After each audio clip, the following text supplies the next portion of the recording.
Mark Rubio పర్యటన అయితే పెద్ద చర్చలే జరుగుతున్నాయి. అమెరికా దేశంలో కాంగ్రెస్ సభ్యుడు క్రిస్ స్మిత్ ఓ వ్యాసం రాశాడు దీని మీద.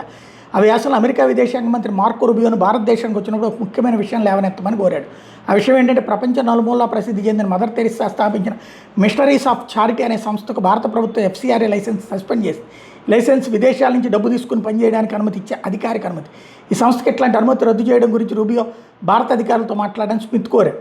మార్క్ రుబియో భారతదేశం పర్యటన కోల్కతా నుంచి ప్రారంభించాడు. అక్కడే మదర్ తెరిసా స్థాపించిన ఈ సంస్థను కూడా సందర్శించాడు. ఇది సాధారణ పర్యటన కాదు, ఎందుకంటే ఈ సంస్థ మీద ఎఫ్సిఆర్ఏ నియమాల మేరకు అమెరికా వైపు నుంచి అభ్యంతరాలు వ్యక్తం అవుతున్నాయి.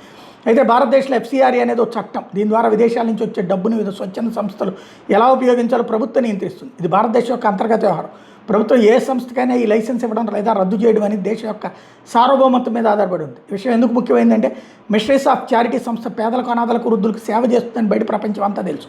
మదర్ తెరిసా సంస్థను స్థాపించి పేదవారికి ఆశ్రయం ఇచ్చినట్టుగా ప్రచారం చేస్తున్నాడు. కానీ భారత ప్రభుత్వానికి ఈ సంస్థ మీద కొన్ని సందేహాలు ఉన్నాయి. నిబంధనలు పాటించడం లేదని, విదేశాల నుంచి వచ్చే డబ్బు ఎలా ఉపయోగపడుతుందో సరిగ్గా ప్రభుత్వానికి లెక్కలు తెలియడం లేదంటోంది. అందుకే లైసెన్స్ సస్పెండ్ చేస్తుంది. ఇట్లాంటి చర్యలు భారతదేశం తన దేశంలోని అన్ని సంస్థలకు వర్తింపజేస్తుంది. ఇది మత మార్పిడి కోసం డబ్బు ఉపయోగిస్తున్నారన్న కోణంలో విచారణ జరుగుతోంది. అమెరికా వైపు నుండి ఇలాంటి అభ్యంతరం వ్యక్తం చేయడం ద్వారా రెండు దేశాల మధ్య ఉన్న సంబంధాలు కొంతవరకు ప్రభావితం కావచ్చు. భారతదేశం స్వతంత్రం దేశం, తన చట్టాలను తాను నిర్ణయించుకునే హక్కు అయితే ఉంది. అయితే ఇక్కడే స్పెషల్ ఏంటంటే, ఒకరోజు ముందు మార్క్ రూబియో ఒకరోజు ముందు రాకముందు రోజున వెళ్ళి మమతా బెనర్జీ వాళ్ళని కలవడం.